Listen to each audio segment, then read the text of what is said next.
ಎಲ್ರಿಗೂ ನಮಸ್ಕಾರ. ಸ್ಯಾಟಿಸ್ಫ್ಯಾಕ್ಷನ್ಗೆ ನಿಮ್ಮೆಲ್ರಿಗೂ ಸ್ವಾಗತ. ವೆಲ್ಕಮ್. ಇವತ್ತು ಈ ಒಂದು ಅನಿವಾಸಿ ಬದುಕು ಅಂದರೆ ಇಮಿಗ್ರೇಷನ್ ಲೈಫಿನ ಒಂದು ಮುಂದುವರೆದ ಭಾಗ ಅಂತ ಹೇಳಬೇಕು. ಅದನ್ನು ನಾಲ್ಕು ಪದಗಳಲ್ಲಿ ಹೇಳೋದಾದರೆ ಎದೆ ಕರಗದ ದೇಶಭಕ್ತಿ ಮತ್ತು ನೋವಿರದ ನಾಗರಿಕತೆ. ದೇಶಭಕ್ತಿ ಅಂದರೆ ಪೇಟ್ರಿಯಾಟಿಸಮ್, ನಾಗರಿಕತೆ ಅಂದರೆ ಸಿವಿಲೈಸೇಷನ್. ಇದ್ರ ಬಗ್ಗೆ ಒಂದಿಷ್ಟು ಅನಿಸಿಕೆಗಳನ್ನ ಹಂಚ್ಕೊಳ್ಳೋಣ ಅಂತ ಈ ರೆಕಾರ್ಡಿಂಗ್ ಮಾಡ್ತಾಯಿದ್ದೀನಿ.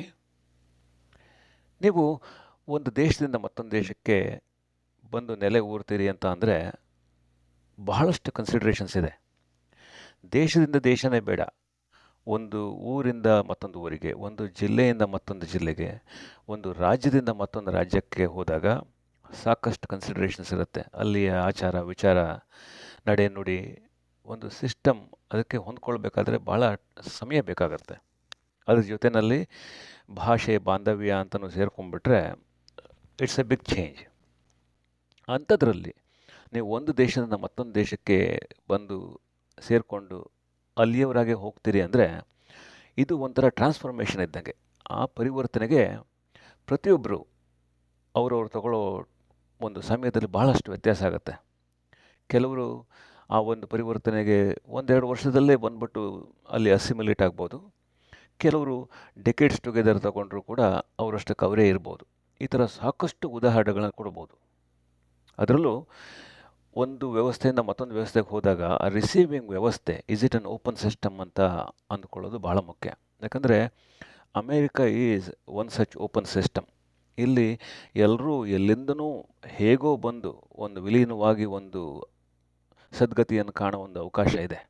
ಇಲ್ಲಿ ಬೆಳವಣಿಗೆಗೆ ಬೇಕಾದಷ್ಟು ಅವಕಾಶ ಇದೆ.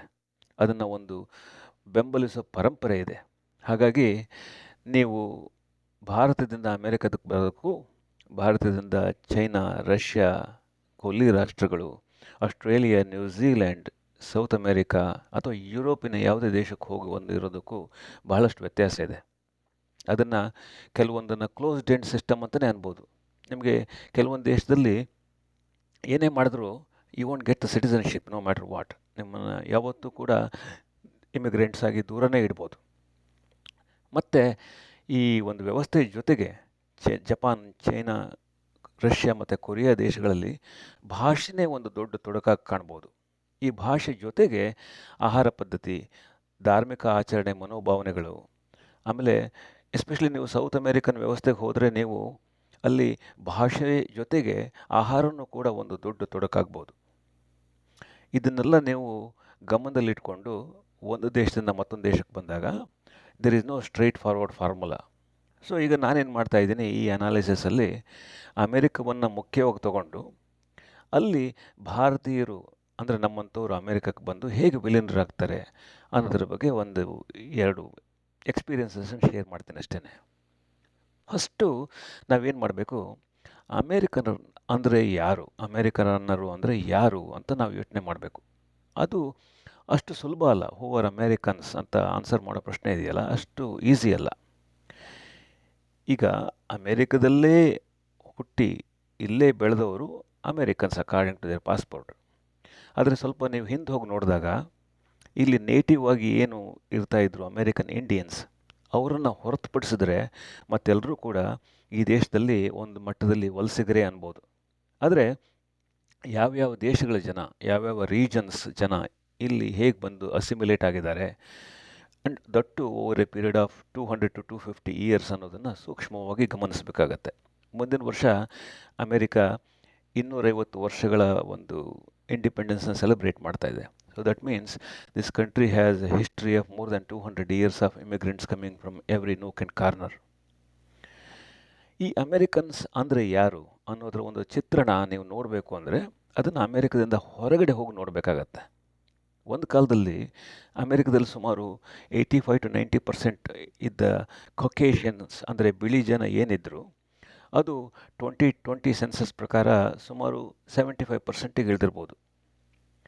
ಈಗ ಜನರಲ್ ಕ್ಯಾಲ್ಕುಲೇಷನ್ಸ್ ಆ್ಯಂಡ್ ಕನ್ಸಿಡ್ರೇಷನಲ್ಲಿ 170 ಜನ ಅಂದರೆ majority of the population or whites or Caucasians or white origin ಅಂತ ನಾವು ಗುರುತಿಸ್ಬೋದು. ಈ ಮೆಜಾರಿಟಿ ಜನರನ್ನ ಮೂಲನ ನಾವು ಇಟ್ಕೊಂಡು ನೋಡಿದಾಗ, ಅಮೇರಿಕದಿಂದ ಹೊರಗಡೆ ಹೋಗಿ ನೋಡಿದಾಗ, who do they consider Americans ಅಂತ ಅಂದರೆ ಅದನ್ನು ಬಿಳಿಯರು ಅಂತ ನಾವು ಈಸಿಯಾಗಿ ಹೇಳ್ಬೋದು. ಸೊ ಅಮೇರಿಕದಲ್ಲಿ ಹುಟ್ಟಿರೋ ಒಂದು ಇಂಡಿಯನ್ ಮಗು, ಚೈನೀಸ್ ಮಗು, ಅಥವಾ ಬ್ಲ್ಯಾಕ್ ಮಗು, ಅಥವಾ ಒಂದು ವೈಟ್ ಮಗು, ಇವರನ್ನೆಲ್ಲ ತಗೊಂಡು ಹೋಗಿ ನೀವು ಹೊರಗಡೆ ಒಂದು ಕಂಪ್ಯಾರಿಟಿವ್ ಆಗಿ ನೋಡಿದಾಗ, they look at the white kid and say that is American. Rest of them are Indians, Chinese, and then black as such. So ಅದರಲ್ಲಿ ಅಮೇರಿಕದವರು ಅಂತ ಕಂಡು ಹಿಡಿದಾಗ, ಚೈನಾ ಮತ್ತು ಭಾರತದವರು ಅವ್ರ ಜೊತೆಯಲ್ಲಿ ಬೇರೆ ಎಲ್ಲ ಸೌತ್ ಏಷ್ಯನ್ ಅವರು ಇವರನ್ನೆಲ್ಲ ಲೆಕ್ಕ ಹಾಕಿ ನೋಡಿದಾಗ, we come to about 6-7% only. ಅದರಲ್ಲೂ ಇಂಡಿಯನ್ ಅಮೇರಿಕನ್ಸ್ ಅಂತ ನೋಡಿದ್ರೆ ನಾವು ಅಬೌಟ್ 5 ಮಿಲಿಯನ್, ಅಂದರೆ 50 ಲಕ್ಷ ಜನ ಇರ್ಬೋದು.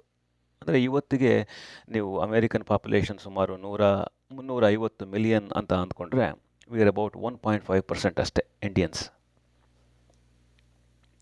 ಸೊ ನೀವು ಯಾವುದೇ ದೇಶಕ್ಕೆ ಬೇಕಾದರೂ ಹೋಗಿ, ನೀವು ಎಷ್ಟು ಜನ್ರೇಷನ್ ಬೇಕಾದರೂ ಇರಿ, ಅಲ್ಲಿ ನಿಮ್ಮನ್ನು ನಿಮ್ಮ ಮೂಲ ನೆಲೆಯಿಂದಲೇ ಗುರುತಿಸೋದು ಅನ್ನೋದನ್ನು ಮರಿಬಾರ್ದು.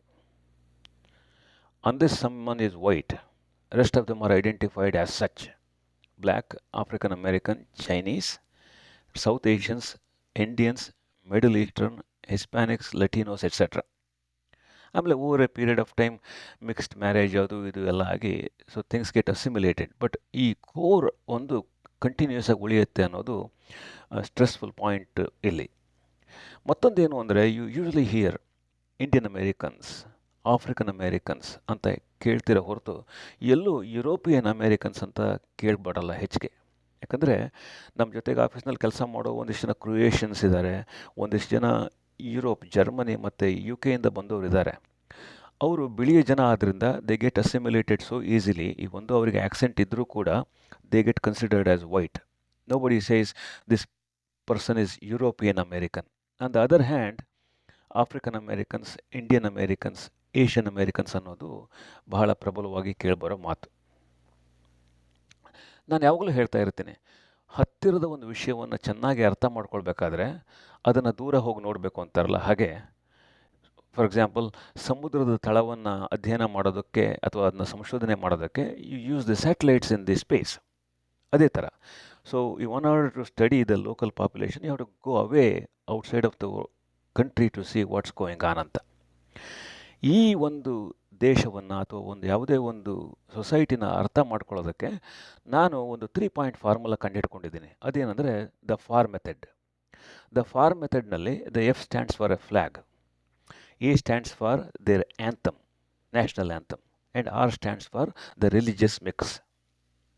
ಸೊ ಈ ಫಾರ್ ಮೆಥಡ್ನಲ್ಲಿ ಒಂದು ದೇಶದ ನ್ಯಾಷನಲ್ ಫ್ಲ್ಯಾಗ್ ಮತ್ತು ಒಂದು ದೇಶದ ನ್ಯಾಷನಲ್ ಆ್ಯಂಥಮ್, ಒಂದು ದೇಶದ ರಿಲಿಜಿಯಸ್ ಮಿಕ್ಸನ್ನು ನೀವು ಸ್ಟಡಿ ಮಾಡಿದಾಗ you will get to see so much about that country. ಉದಾಹರಣೆಗೆ ಅಮೇರಿಕದ ಫ್ಲ್ಯಾಗ್ ತೊಗೊಳ್ಳಿ, ಅಲ್ಲಿ you have prominently red, white and blue colours ಇದೆ. So red represents valour, bravery, ಅಂದರೆ ಸಾಹಸದ ಬಗ್ಗೆ. ವೈಟ್ ರೆಪ್ರೆಸೆಂಟ್ಸ್ ಪ್ಯೂರಿಟಿ ಮತ್ತು innocence. Blue represents perseverance, justice ಮತ್ತು ವಿಜಿಲೆನ್ಸ್. ಸೊ ಈಗ ಈ ಸಿಂಬಾಲಿಕ್ ಮೀನಿಂಗ್ ಯಾಕೆ ಮುಖ್ಯ ಆಗುತ್ತೆ ಅಂತಂದರೆ, ಇದು it reflects the values and principle upon which the nation was founded. ಅದೇ ರೀತಿ ನೀವು ಇಂಡಿಯಾದ ಫ್ಲ್ಯಾಗ್ ತಗೊಳ್ಳಿ, ಕೇಸರಿ ತ್ಯಾಗದ ಪ್ರತೀಕ, ಬಿಳಿ ಶಾಂತಿಯ ಪ್ರತೀಕ, ಹಸಿರು ಸಮೃದ್ಧಿಯ ಪ್ರತೀಕ. ಸೊ ಹಾಗಾಗಿ ಇಂಡಿಯಾದಲ್ಲಿ ನಿಮಗೆ ಯಾವುದೇ ಕವನ ಅಥವಾ ಯಾವುದೇ ಸಾಹಿತ್ಯ ತಗೊಂಡಾಗ ತ್ಯಾಗ, ಭೋಗ, ಸಮಯೋಗದ ದೃಷ್ಟಿ ಅಂತ ಕವಿಗಳು ಹಾಡ್ಬೋದು. ಈ ಎರಡು ದೇಶದಲ್ಲಿ ನೀವು ಒಂದು ಕಲರ್ಸ್ ನೋಡಿದಾಗ, ನಮ್ಮ ಇಂಡಿಯನ್ ಫ್ಲ್ಯಾಗಲ್ಲಿ ಕೇಸರಿ ಇದೆ ತ್ಯಾಗದ ಪ್ರತೀಕವಾಗಿ, ತ್ಯಾಗದ ಸಂಕೇತವಾಗಿ. ಆದರೆ ಅಮೇರಿಕನ್ ಫ್ಲ್ಯಾಗಲ್ಲಿ ರೆಡ್ ಇದೆ, ಇಟ್ಸ್ ಬ್ರೇವರಿ ಆ್ಯಂಡ್ ವೇಲರ್. ಸೊ ಈ ಎರಡು ನಿಮಗೆ ಕಾಂಟ್ರಾಸ್ಟಿಂಗ್ ಆಗಿ ಕಾಣ್ಬೋದು. ಆ ಒಂದು ಬೇಸಿಕ್ ಫೌಂಡೇಶನನ್ನು ನೀವು ಅರ್ಥ ಮಾಡಿಕೊಂಡ್ರೆ, ಯಾವ ಒಂದು ಹಂತದಲ್ಲಿ ಒಂದು ದೇಶದ ಫ್ಲ್ಯಾಗ್ ಹೊರಗಡೆ ಬಂತು, ಅದು ಇವತ್ತಿಗೂ ಹೇಗೆ ಜನಮಾನಸದಲ್ಲಿ ನೆಲೆ ನಿಂತಿದೆ, ಜನರು ಹೇಗೆ ಆ ಒಂದು ಫ್ಲ್ಯಾಗಿಗೆ ಗೌರವ ಕೊಡ್ತಾರೆ ಅಂತ ನೋಡಿಕೊಂಡಾಗ ನಿಮಗೆ ಸಾಕಷ್ಟು ವಿಷಯಗಳು ತಿಳಿಯುತ್ತೆ. ಒಂದು ದೇಶದಲ್ಲಿ ಫ್ಲ್ಯಾಗನ್ನು ಓಪನ್ ಆಗಿ you can wear it as a cloth, you can wear it as ಚಪ್ಪಲಿ, ಅಥವಾ if you don't like it you can burn it publicly and it can still be fine as hey it's my opportunity to state my mind, freedom of speech ಅನ್ನೋ ಥರ.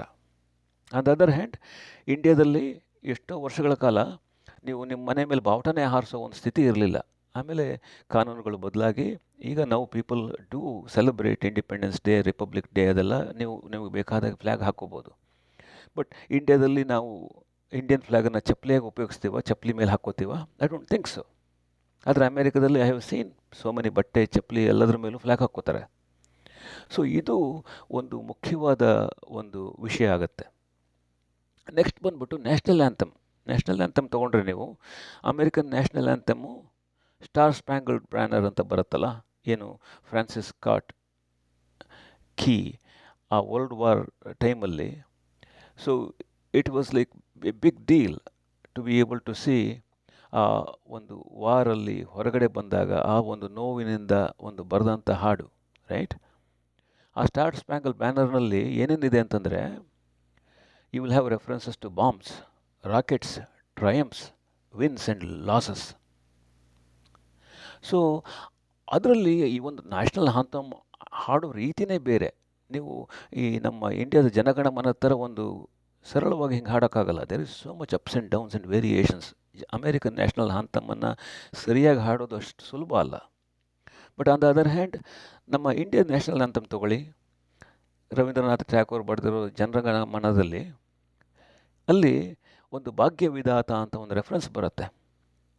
ಆ ಭಾಗ್ಯವಿಧಾತದ reference ಏನು? It could be A collective will of all the people of the nation at that time.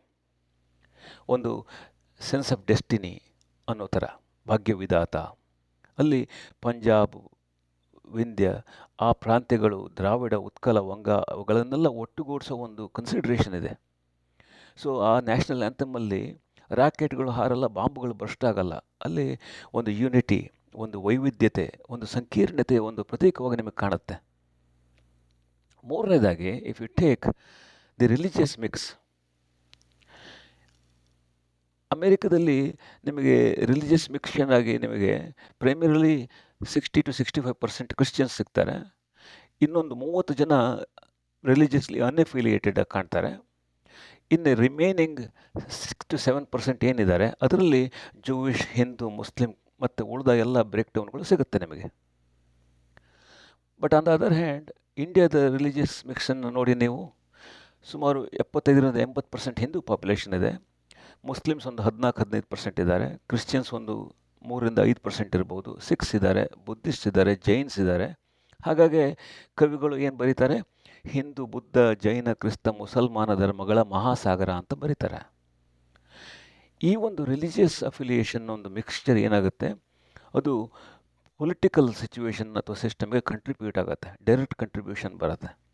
ಆಮೇಲೆ ನಿಮಗೆ you can think of this as like a big impact to how the society thinks. ಒಂದು Christian dominated ಸೊಸೈಟಿನಲ್ಲಿ there is a sense of acceptance. ಹೊರಗಿನವರನ್ನು ಬಂದವ್ರನ್ನ accept ಮಾಡೋ ಒಂದು ವ್ಯವಸ್ಥೆ ಇದೆ. ಇಲ್ಲಿ ಜನ ಬಹಳ ಒಳ್ಳೆಯವರು, ಬಾರ್ಡರಿಂದ ಬರೋರನ್ನೆಲ್ಲ ಒಳ್ಳೆಯವರು ಅಂತ ಅಂದ್ಕೊಂಡು ಅವರಿಗೊಂದು ಓಪನ್ ಸಿಸ್ಟಮ್ ಕೊಟ್ಟು ಒಂದು ವ್ಯವಸ್ಥೆಯಲ್ಲಿ ಅಕ್ಸೆಪ್ಟ್ ಮಾಡೋ ಒಂದು ಸಿಸ್ಟಮ್ ಇದೆ. ಆನ್ ದ ಅದರ್ ಹ್ಯಾಂಡ್, ಇಂಡಿಯಾದಲ್ಲಿ ಹಾಗಾಗಲ್ಲ. ಸೊ ನಮಗೆ ಇಮಿಡಿಯೇಟಾಗಿ ಈ ವಲಸಿಗರ ಮಹಾಪೂರ ಬರದೇ ಇದ್ದರೂ ವಲಸಿಗರಿಂದ ಸಾಕಷ್ಟು ತೊಂದರೆ ಆಗಿದೆ. ಅದನ್ನೆಲ್ಲ ಒಂದು ದೇಶ ಹೇಗೆ ನೋಡುತ್ತೆ ಅನ್ನೋದು ಬಹಳ ಮುಖ್ಯ ಆಗುತ್ತೆ.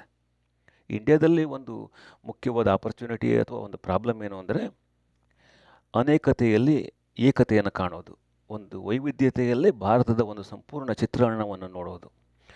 More than 200 languages, as many cultures, ಅದೆಲ್ಲ ಒಟ್ಟಿಗೆ ಬರೋದು. It's a strength as well as weakness at the same time. ಅಮೇರಿಕಾದಲ್ಲಿ ಹೇಗಾಗುತ್ತೆ? On the other hand, you are looking at big percentage of it is Christians. So ನಿಮಗೆ ಅದಕ್ಕೇ political rally ಅಲ್ಲಿ ಇಲ್ಲಿ ಎಲ್ಲ, you can think of you are not Christian, it's very unlikely that you will go to the higher position. ಈಗ ನಮ್ಮ Vivek Ramaswamy, he was looking at his own political rally. Some people openly tell him, you are not Christian and I am not going to vote for you ಅಂತ. So whatever you may be, ಆ religious belief ಅನ್ನೋ value ಅನ್ನೋದು it works sometimes. ಹಾಗಾಗಿ ನೀವು ಒಂದು ದೇಶದಿಂದ ಮತ್ತೊಂದು ದೇಶಕ್ಕೆ, ಒಂದು ರೀಜನ್ನಿಂದ ಮತ್ತೊಂದು ರೀಜನ್ನಿಗೆ ಹೋಗಿ ಅಲ್ಲಿ ನೆಲೆ ಊರೋದು ಅಂದರೆ ಸುಮ್ಮನೆ ಅಲ್ಲ ಅದು. ಅದರಲ್ಲಿ ಅನೇಕ ಇಂಪ್ಲಿಸಿಟ್ ಎಕ್ಸ್ಪೆಕ್ಟೇಷನ್ಸ್ ಇರುತ್ತೆ, unless you're in the mainstream and reacting like the locals for everything that you work with, you're really not living in a country of your choice. ಇದಕ್ಕೋಸ್ಕರನೇ ನಾನು ಮೊದಲು ಹೇಳಿದ್ದು, ಅಮೇರಿಕದಲ್ಲಿನ ಬದುಕು ಒಂದು ರೀತಿ ಎದೆ ಕರಗದ ದೇಶಭಕ್ತಿ ಆ್ಯಂಡ್ ನೋವಿರದ ನಾಗರಿಕತೆ ಅಂತ. ಈ ದೇಶಭಕ್ತಿಯ ಒಂದು ಟ್ರೂ ಫೀಲಿಂಗನ್ನು ನೀವು ನಿಜವಾಗ್ಲೂ ಅನುಭವಿಸಬೇಕಾದ್ರೆ, ಯಾವುದಾದ್ರು ಒಂದು ಸಿನಿಮಾ ಅಥವಾ ಯಾವುದಾದ್ರು ಒಂದು ಚಿತ್ರದಲ್ಲಿ ಈ ಕಾರ್ಗಿಲ್ ಯೋಧರು ಸಫರ್ ಮಾಡಿರೋ ಒಂದು ಟ್ರ್ಯಾಜಿಡಿ ನೀವು ನೋಡ್ತೀರಲ್ಲ, ಅಥವಾ ಇಂಥ ದುರಂತದಲ್ಲಿ ಯಾರೋ ಒಂದಿಷ್ಟು ಜನ ಯೋಧರು ಮಡಿದು ಅವರ ಕಳೇಬರನ ಹೊತ್ಕೊಂಡು ಜನ ಮೆರವಣಿಗೆ ಮಾಡೋದನ್ನು ನೋಡಿದಾಗ ನಿಮ್ಮ ಕಣ್ಣಾಲಿಗಳು ತುಂಬ ಬರ್ತವೆ, ನಿಮ್ಮ ಅಭಿಧಮನಿಗಳು ತುಂಬ ಬರುತ್ತಲ್ಲ, ಅದು ನಿಜವಾದ ದೇಶಭಕ್ತಿ. You really feel to be part of that community. ಹಾಗೆಯೇ ಒಂದು ಕಡೆ ಒಂದು ನ್ಯಾಷನಲ್ ಆ್ಯಂಥಮನ್ನು ಕೇಳಿದಾಗ ಒಂದು ಜನರಲ್ ಸೆಟಪ್ಪಲ್ಲಿ ನಿಮಗೊಂದು ರೋಮಾಂಚನ ಆಗುತ್ತಲ್ಲ, ಅದು ನಿಜವಾದ ದೇಶಭಕ್ತಿ. ನಿಮ್ಗೆ ಹಾಗೇನೂ ಆಗೋದೇ ಇಲ್ಲ ಅಂತಂದರೆ, let's a you're in U S A or in South American country or in Russia or China, when they sing their national anthem, ನಿಮ್ಗೆ ಹಾಗೇನೂ ರೋಮಾಂಚನ ಆಗಲ್ಲ, ನಿಮಗೆ ಒಂದು ಟೆಂಪ್ಟೇಷನ್ ಉಂಟಾಗಲ್ಲ ಅಂತಂದರೆ, ಇವ್ರ ದೇಶಭಕ್ತಿ ಈಸ್ ಏನಿದ್ರು it's dependent on your passport ಅಷ್ಟೇ. ನಿಮ್ಮ ದೇಶಭಕ್ತಿ is a direct relative of your passport. At the same time ನೋವಿರದ ನಾಗರಿಕತೆ ಅಂತಂದೆ.